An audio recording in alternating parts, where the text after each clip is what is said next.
Saya izin, tadi saya lihat Pak Rektor Universitas Lambung Mangkurat ini luar biasa sekali. Untung aja beliau rektor di Kalimantan. Kalau beliau ini rektor di Jakarta, maka pasti juga menjadi calon menteri.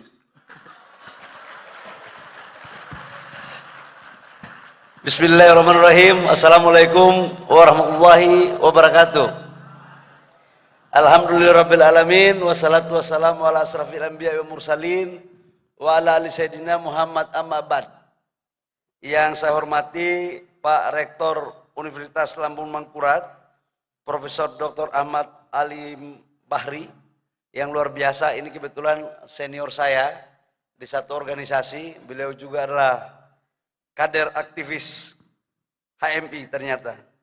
Memang kalau orang HMI ini dikasih panggung, dikasih mimbar, waktu 10 menit bisa kurang, bisa tambah lagi itu.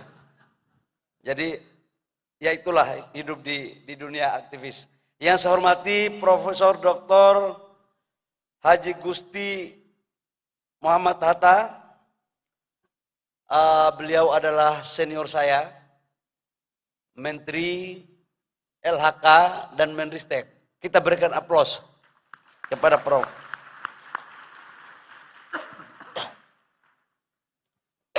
Bapak Ibu sivitas akademik dari Universitas Lambung Mangkurat, pembantu rektor, dekan dari semua fakultas, maupun para dosen, khususnya untuk Ibu Ketua Kadin, makasih. Ada teman-teman saya dari HIPMI, Ervin, dan Bapak Ibu semua, yang saya mohon maaf tidak sebut satu persatu, tapi lebih khusus saya mau ucapkan yang saya cintai, adik-adik saya, sahabat-sahabat saya, mahasiswa, mahasiswi Universitas Lambung Mangkurat yang hari ini hadir bersama-sama kita. Kita berikan aplaus untuk mereka.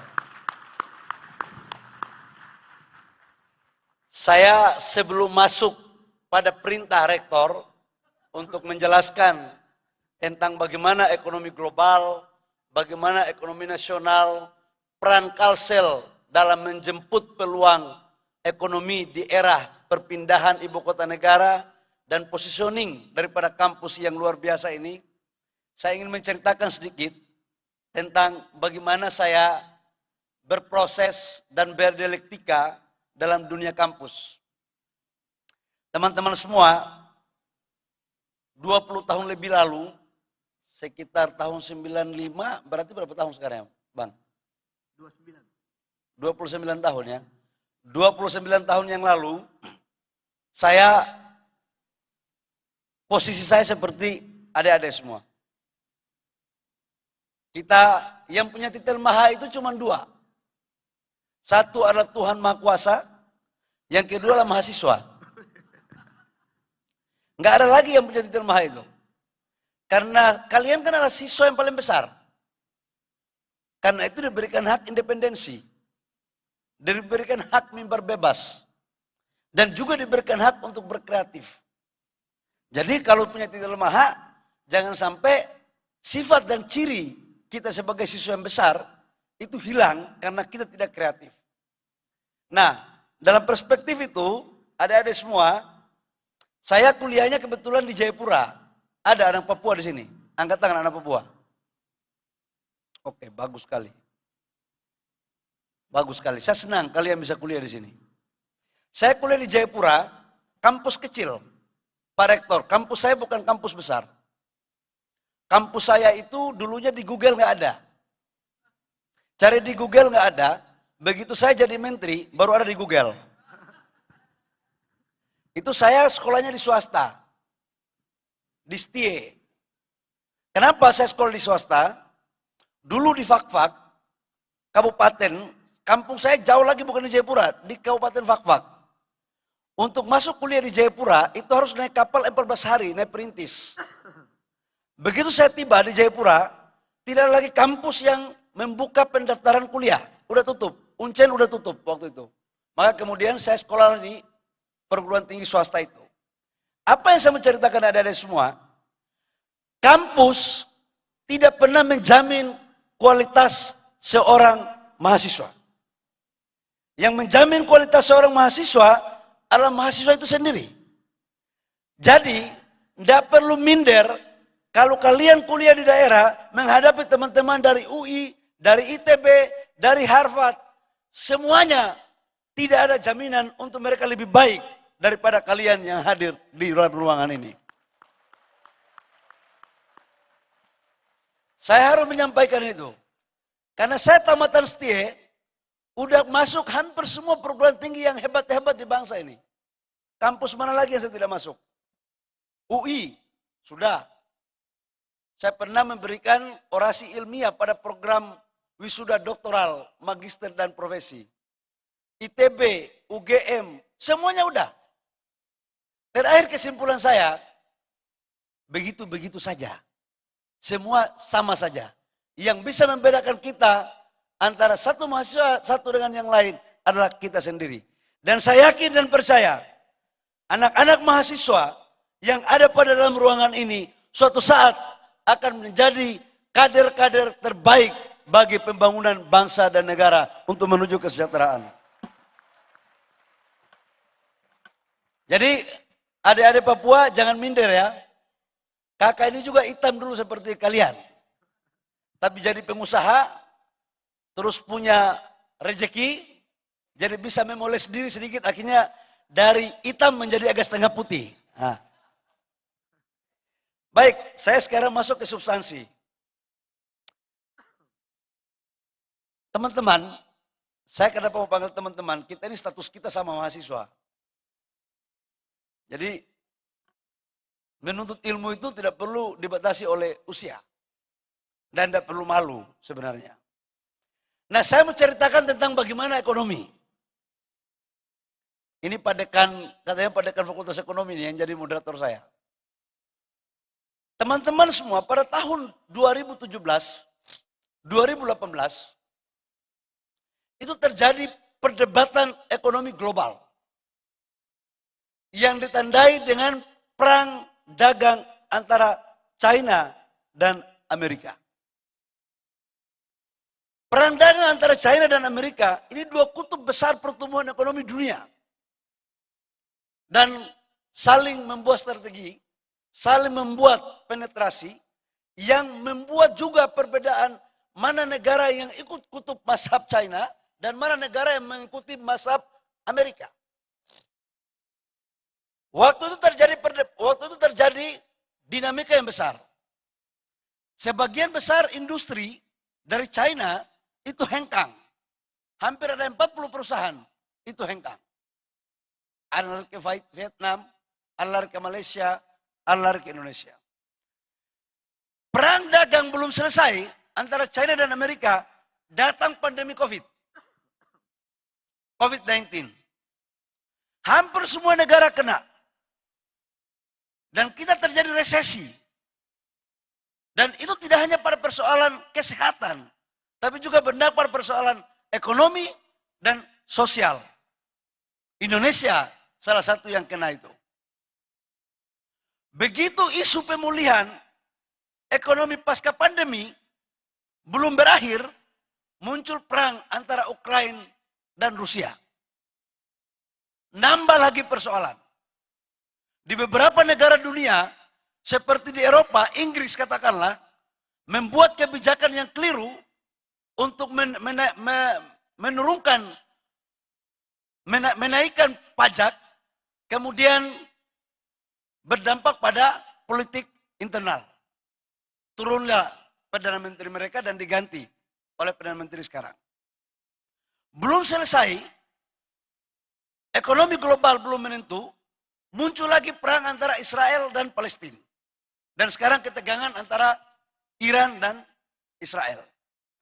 Adik-adik semua, inilah yang membuat ekonomi dunia tidak menentu. Nilai tukar rupiah, nilai tukar dolar semakin tidak bisa kita perkirakan. Harga minyak dunia dari $70 menjadi $100 di tahun 2022. Sekarang naik lagi ketika ketegangan naik menjadi 87 sampai dengan 90 dolar. Kalau seperti ini adik-adik semua, siapa yang bisa meramal? Namun, saya ingin mengatakan bahwa kita harus bersyukur bahwa Indonesia sekalipun dalam kondisi ekonomi global yang tidak menentu, pertumbuhan ekonomi kita masih rata-rata di atas 5%. Dan ini adalah salah satu pertumbuhan ekonomi dunia yang paling baik.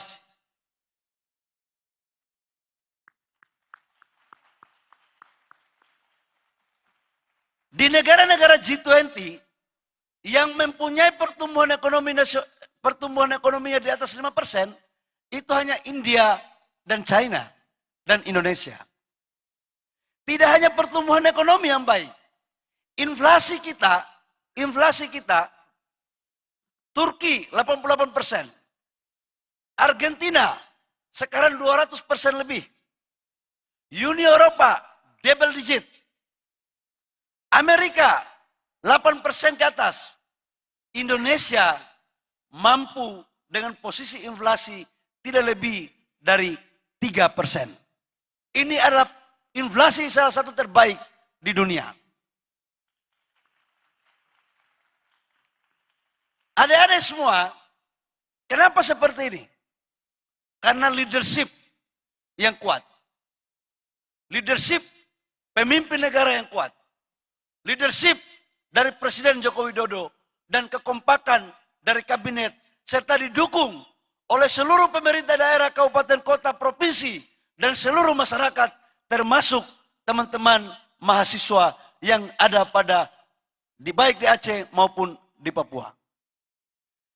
Ini potret ekonomi global adik-adik semua. Supaya saya selalu memakai prinsip hanya kepada Tuhan saya percaya. Manusia butuh data. Apalagi mahasiswa. Siapa yang aktivis? Angkat tangan. Yang aktivis.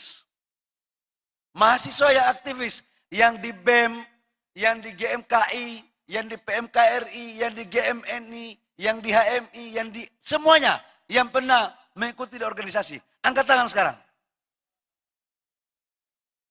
Angkat tangan. Tidak usah malu-malu deh. Tidak usah malu-malu. Oke. Turun tangan. Ada 3 tipe mahasiswa. Saya mau sampaikan untuk kalian. Ada mahasiswa yang datang pagi sesuai jam kuliah. Dan pulang setelah jam kuliah selesai. Ini ciri mahasiswa kutu buku. Dan ini ciri mahasiswa yang IP-nya bagus. Sepakat ya? Ada tipe mahasiswa yang kedua. Datang tepat waktu, pulangnya agak larut-larut dikit. Ini tipe mahasiswa yang kutu buku tapi semi aktivis.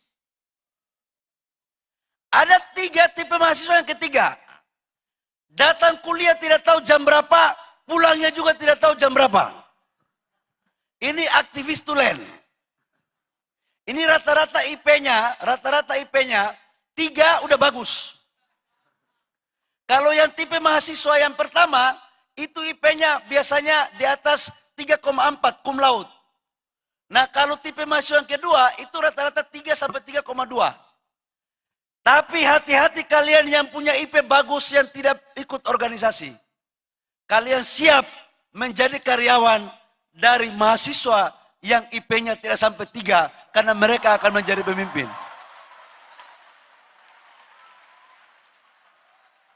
Saya sampaikan untuk kalian, hati-hati. Hati-hati. Karena leadership, kemampuan komunikasi, kemampuan kepemimpinan, itu tidak ada teorinya di kampus. Tidak ada profesor doktor leadership. Nggak ada. Jadi kalian kalau mau kuliah, mau jadi orang hebat, jangan hanya pintar nilai, tapi aplikasinya susah. Nah kebetulan saya, sejak masuk kuliah, sebelum ikut kuliah umum, saya udah jadi aktivis duluan. Saya semester 4 udah jadi ketua senat.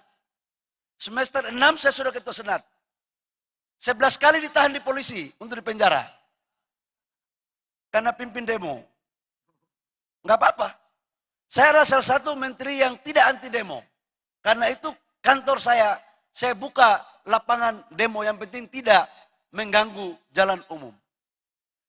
Nah, adik-adik semua saya kembali ke persoalan ekonomi.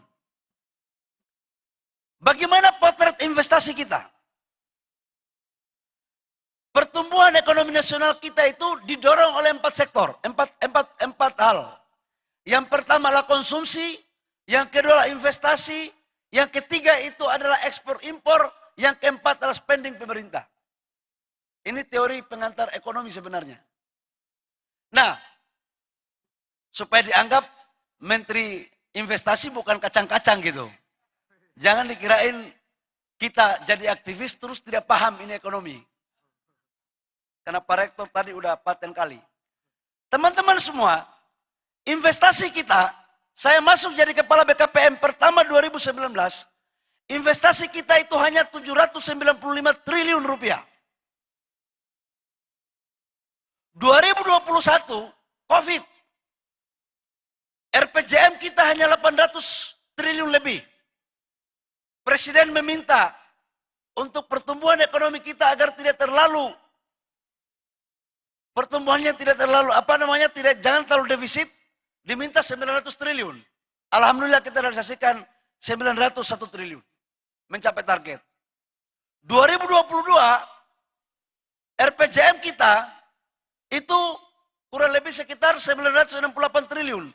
Pak Jokowi minta 1.200 triliun. Kita mencapai 1.207 triliun. Dan di 2023 target RPJM kita 1.099 triliun, Pak Jokowi mintanya 1.400 triliun.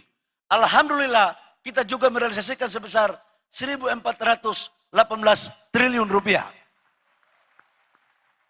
Jadi semuanya mencapai target. Coba kembali dulu ke slide pertama tadi. Saya mau ingin jelaskan kenapa tadi saya katakan aktivis itu penting. Kamu lihat di realisasi investasi 2015 sampai 2019. Ini pimpinan Kementerian Investasi tamatan Harvard. Senior saya, Pak Tom Lembong. Beliau tamatan Harvard. Ada satu tahun 2018 antara RPJM dan realisasi tidak mencapai target. Namun ini beliau orang pintar loh, Pak Tom itu. Orang hebat, orang pintar. Realisasi investasinya seperti itu. Datang alumni Uncen yang datang jadi menteri investasi, yang bukan dari Harvard. Coba kalian lihat, dari 2020 sampai 2023, itu lompatannya inilah sebagai syarat untuk pertumbuhan ekonomi nasional kita di atas 5% dan menciptakan lapangan pekerjaan hampir 2 juta per tahun. Ini. Nah, ilmunya itu ada di ilmu organisasi. Ilmu olah-olah namanya. Ilmu omon-omon. Ini yang harus kalian pelajari. Jadi jangan hanya belajar kutu buku.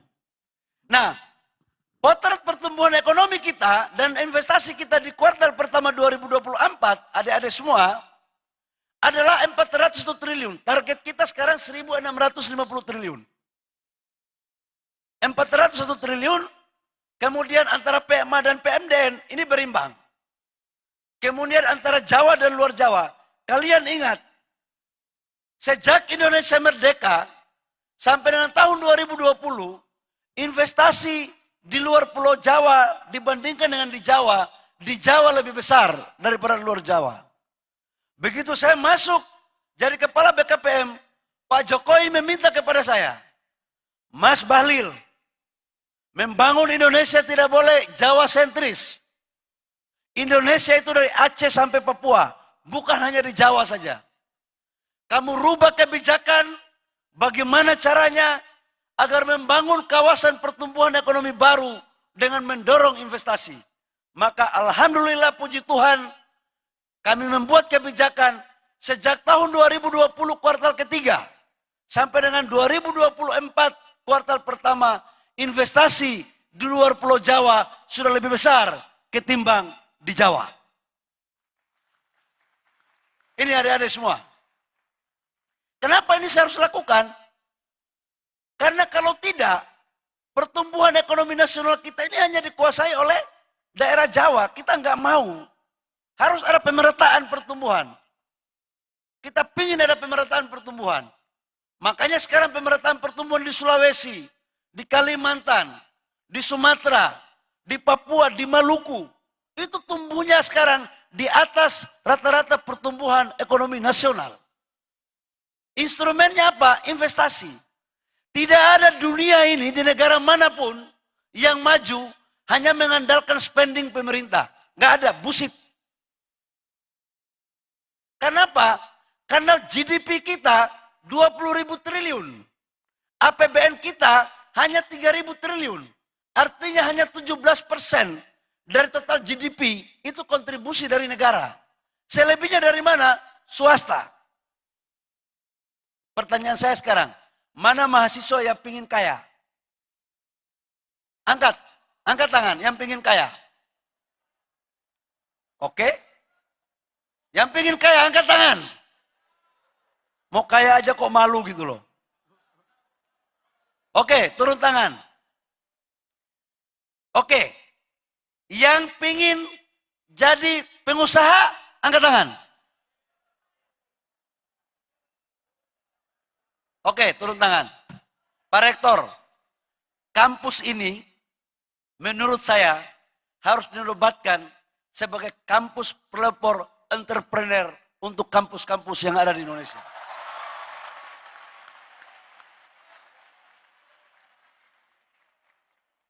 Kenapa? Adik-adik semua, saya ini pernah jadi karyawan. 2003, saya punya gaji 60 juta. Masih bujang waktu itu. Habis itu saya berhenti. Saya kebetulan bukan dari keluarga yang mampu. Jangan kalian pikir saya keluarga yang mampu. Ayah saya itu gajinya 7.500 per hari. Ibu saya itu pembantu rumah tangga.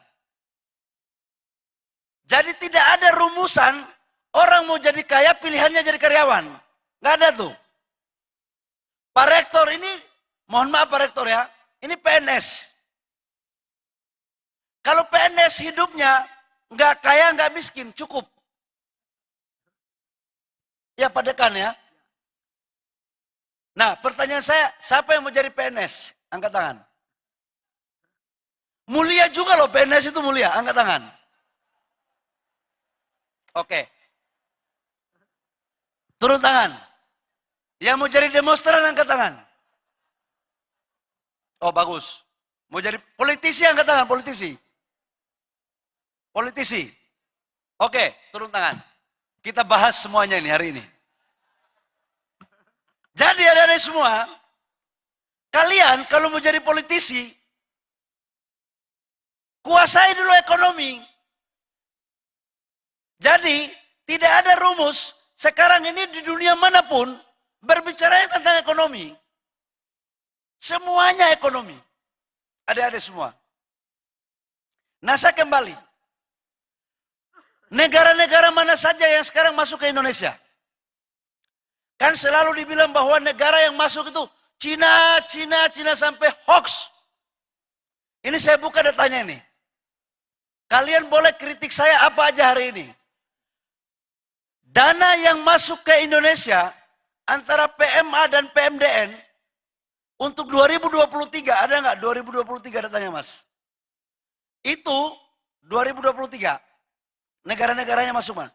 PMA kita 52%, PMDN 47, sekian persen. Negara yang pertama masuk adalah Singapura. Nah ini biar tidak terjadi hoax. Di Indonesia ini kementerian yang punya data ini cuma di BKPM. Yang lainnya berarti mereka copy dari sini. Kalau ada yang berbeda dengan ini, hoax. Saya penting membawa ini supaya adik-adik punya pengetahuan. Yang pertama itu Singapura adik-adik. Yang kedua adalah Tiongkok, Hong Kong, Jepang, Malaysia, Amerika. Eropa yang selama ini tidak pernah menjadi negara 10 besar masuk, sekarang udah masuk. Jadi sangatlah tidak benar kalau ada orang-orang yang mengatakan bahwa investasi yang masuk ke Indonesia hanya dikuasai oleh satu negara, yaitu Cina. Ini datanya nih. Dan saya mau sampaikan untuk kalian bahwa Singapura ini sebenarnya menjadi hub. Sebagian uang orang Indonesia yang ada di Singapura. Itu. Jadi kalau mau ditarik, sebenarnya uang kita lebih banyak, PMDN kita lebih banyak. Ini datanya. Saya minta ini di-sharing kepada teman-teman mahasiswa, terutama Pak Dekan, agar tidak terjadi persepsi yang keliru. Nah, bagaimana kemudian negara ke depan? Nah, ini baru kita bicara tentang kalian kan menjadi pengusaha. Teman-teman semua, negara harus mempunyai arah kebijakan yang jelas. Tujuan kita dalam berbangsa dan bernegara ini apa? Menciptakan kesejahteraan. Salah satu tujuan kita. Lewat apa? Mengelola sumber daya alam. Pasal 33 Undang-Undang Dasar 45. Indonesia ini negara kaya. Kekayaan kita ini selalu kita bicara dari sebelum lahir sampai kita mati. Kita pernah mempunyai kekayaan minyak. Kita pernah masuk dalam OPEC. Sekarang kita tidak termasuk lagi dalam OPEC. Kenapa? Karena konsumsi minyak kita per hari 1.500.000 barel per day. Produksi kita hanya 625.000 barel per day. Impor kita 875.000 barel per day. Kita sekarang impor minyak. Pada saat minyak kita banyak, kita tidak membangun hilirisasi. Pertanyaan saya, apakah ada kita mempunyai refinery yang cukup? Pertamina aja nggak punya memadai untuk memenuhi kebutuhan nasional kita. Kita pernah punya masa keemasan kayu. Kayu di Kalimantan, kayu di Papua, kayu di Maluku. Hebat-hebat semuanya. Kita ekspor log semua.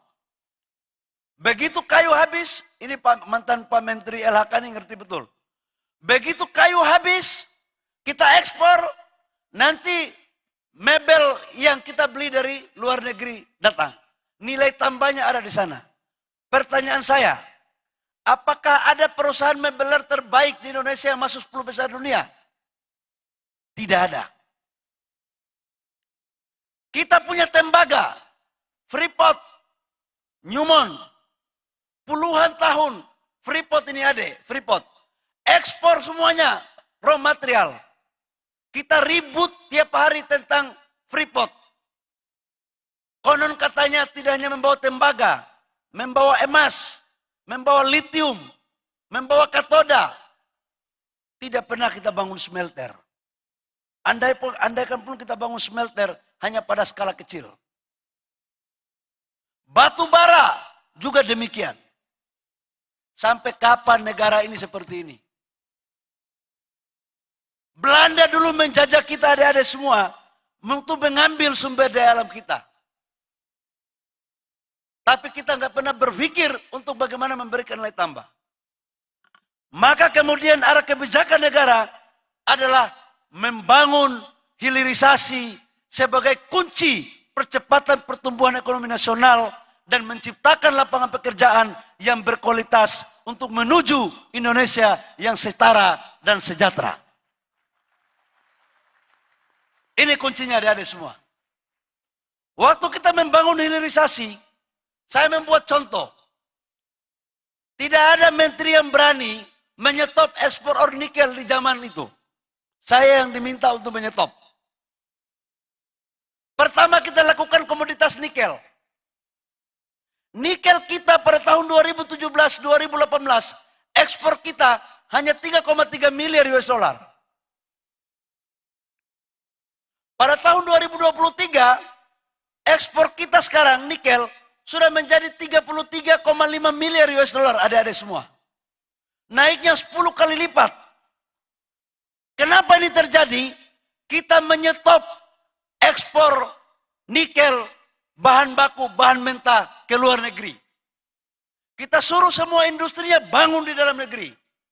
Jangan lagi kita mau dibodoh-bodohi oleh negara-negara lain untuk mengeruk kekayaan kita dan mereka memberikan ciptaan nilai tambah di sana. Kita stop itu.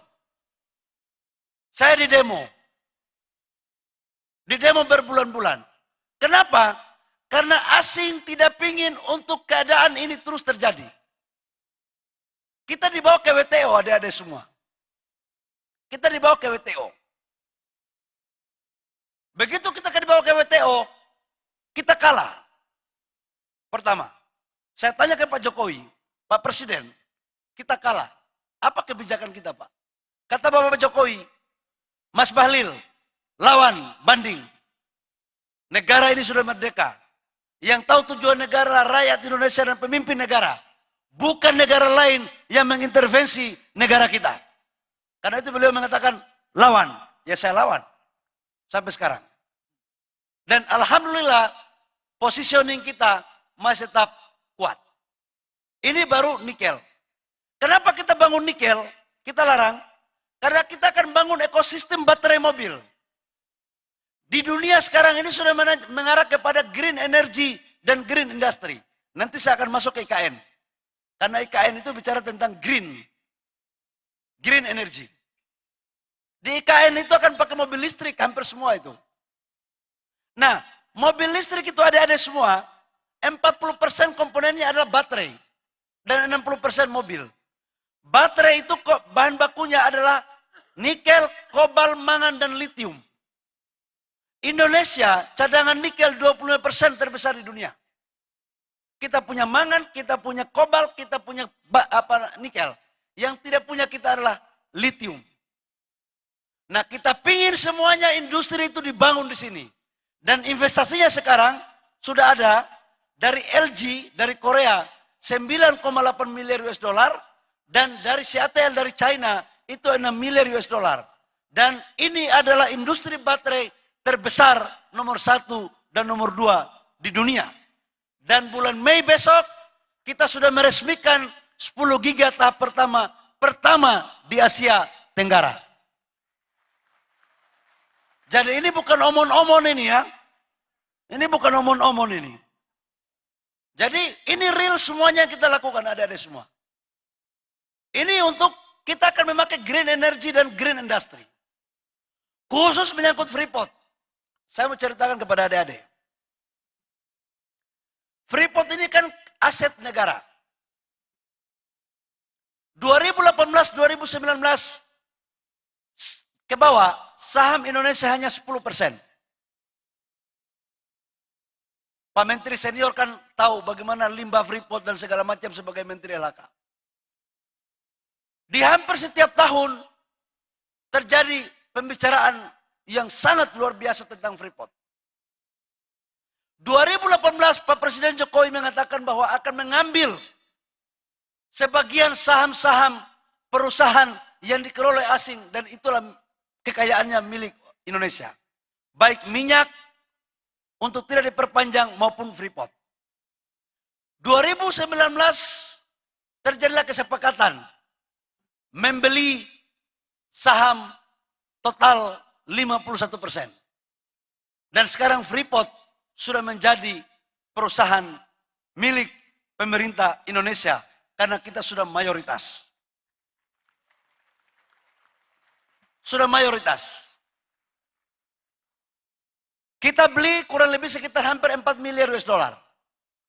Dan dari pendapatan itu, sekarang dividen 2024 itu sudah hampir lunas dengan pendapatan itu.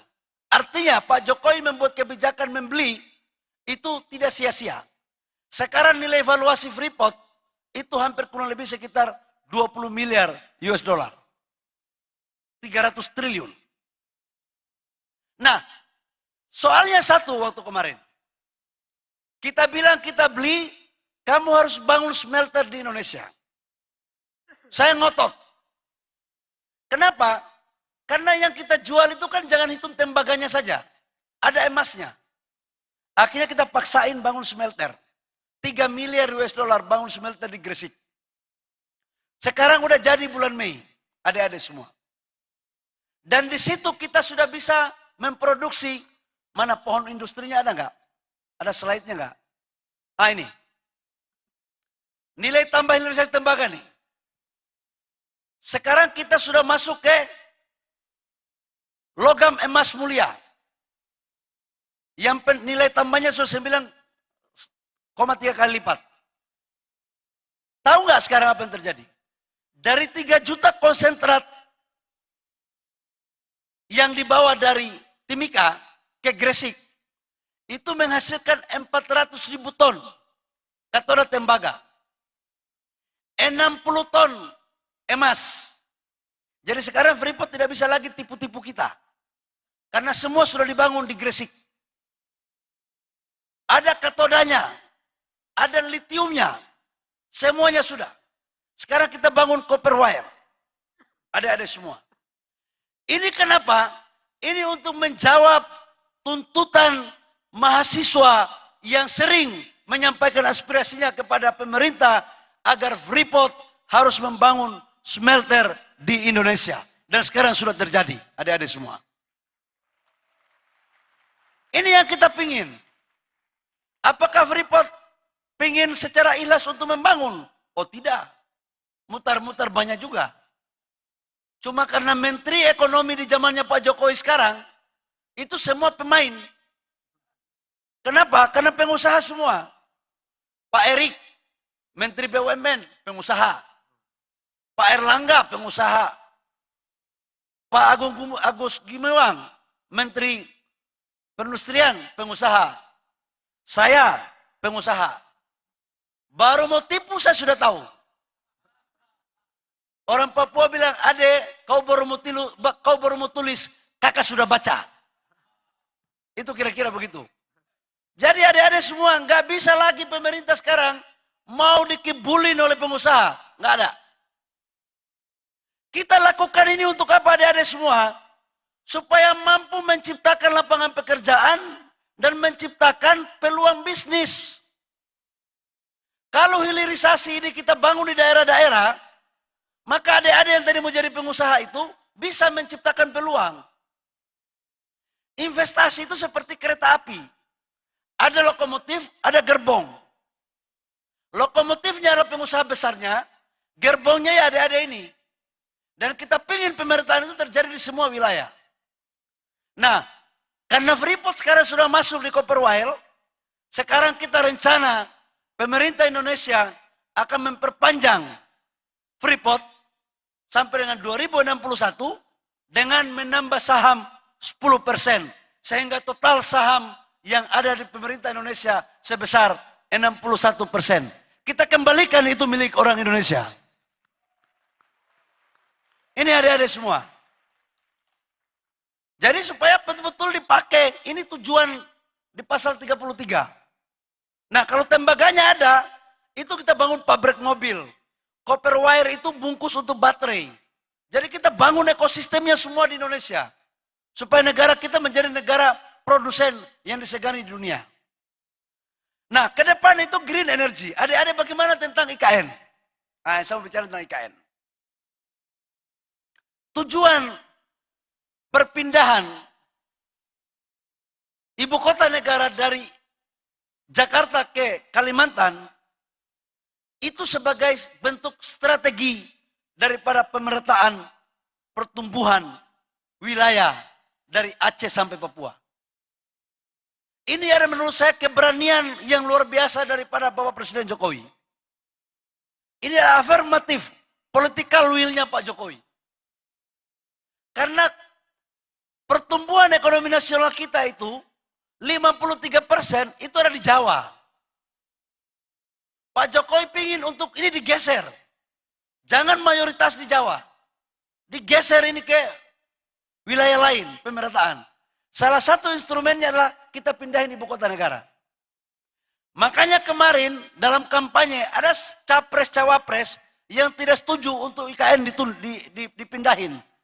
Saya katakan dalam orasi politik saya, capres cawapres siapa yang tidak setuju untuk pemindahan IKN, berarti itulah capres cawapres yang tidak rela Kalimantan dan kawasan timur maju untuk sama dengan daerah-daerah di Jawa.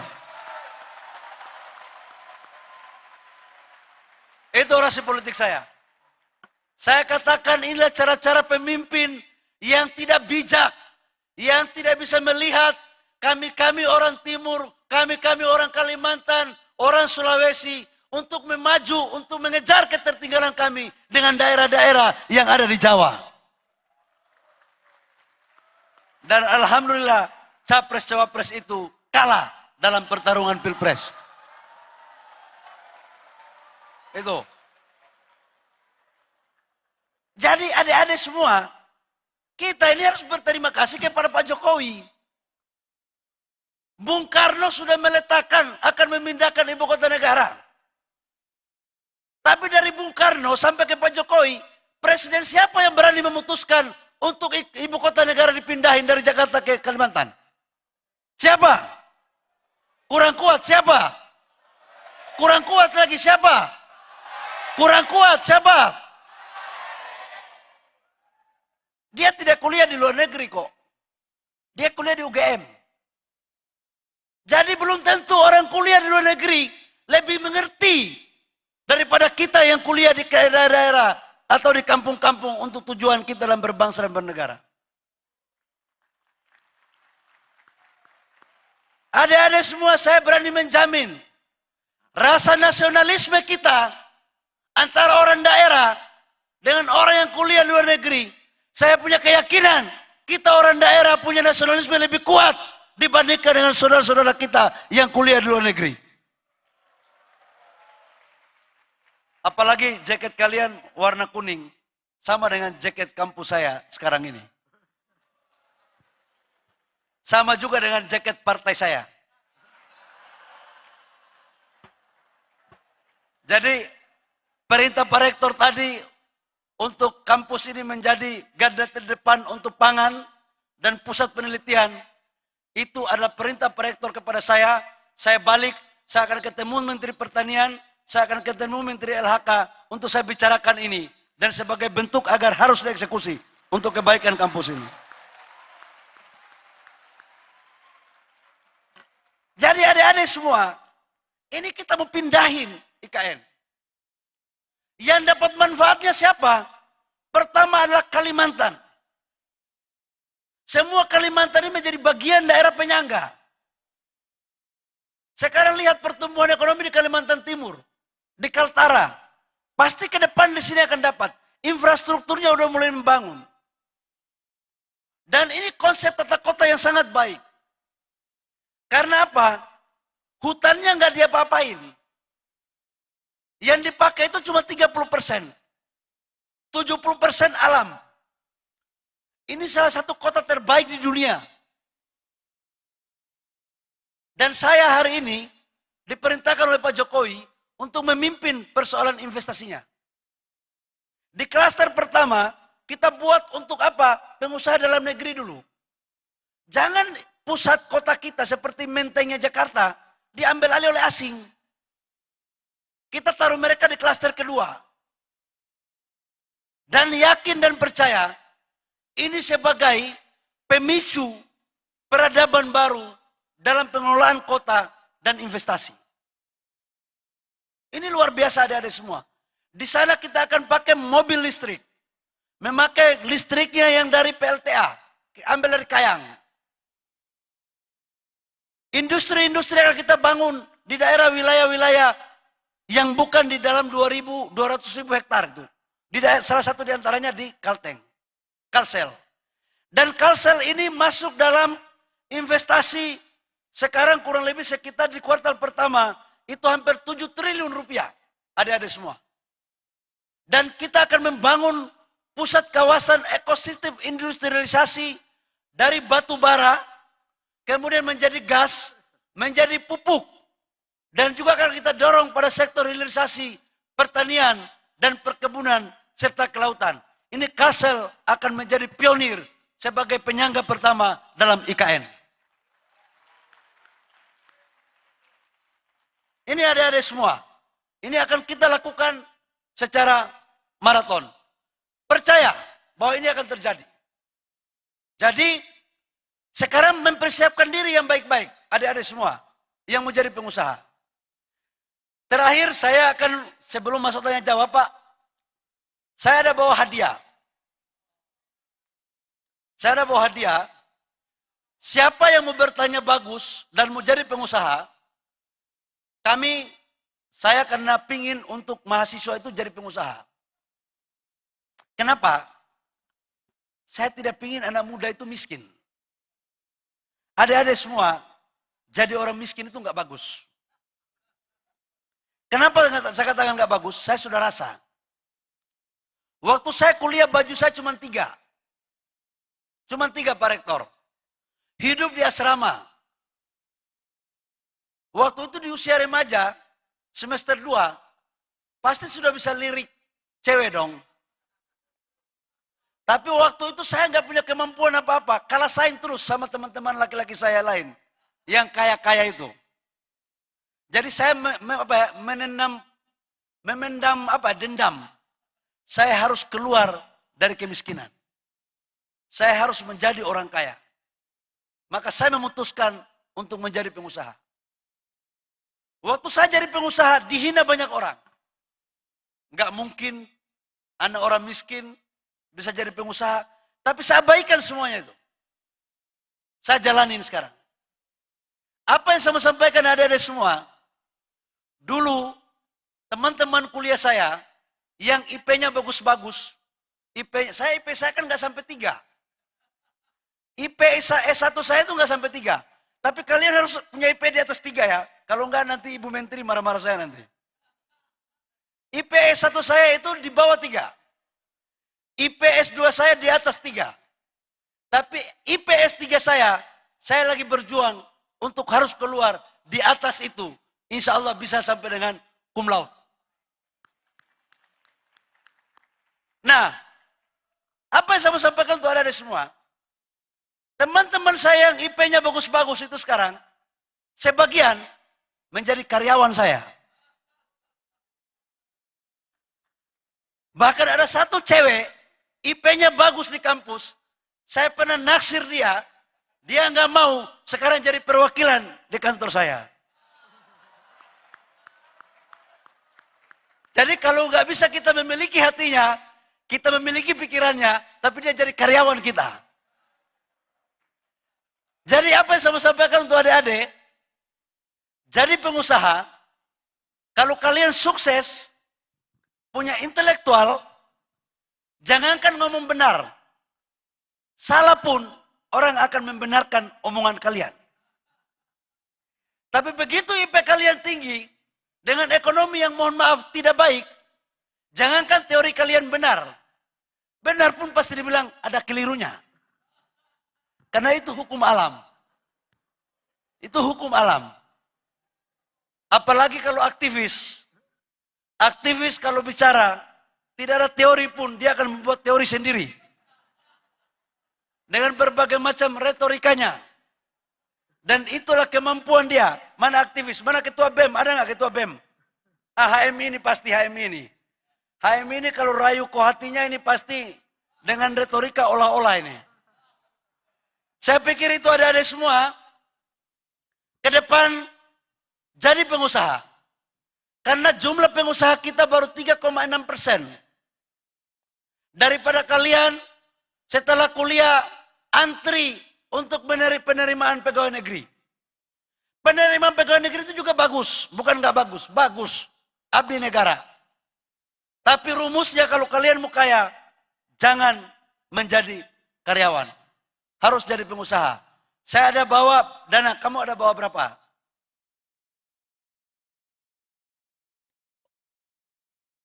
Oh, ini dari tim saya membawa modal usaha 200 juta. Tetapi pertanyaan, ini bukan langsung dikasih. Kalau pertanyaannya masuk akal dan bisnisnya bisa dilakukan, kita kasih. Bikin Pak, 4 pertanyaan Pak. 1 pertanyaan 25 juta ya. Oke, saya pikir hanya itu teman-teman semua. Saya yakinkan bahwa ke depan, hilirisasi tetap akan berjalan. Kita akan menyetop yang lain-lainnya. Freeport kita akan perpanjang. Kita akan dorong supaya hilirisasinya juga terjadi. Supaya kedaulatan di bangsa kita bisa kita wujudkan. Demikian, terima kasih. Kurang lebihnya mohon maaf. Wabillahi taufiq wal hidayah. Wassalamualaikum warahmatullahi wabarakatuh. Shalom dan salam sejahtera untuk kita semua. Waalaikumsalam warahmatullahi wabarakatuh.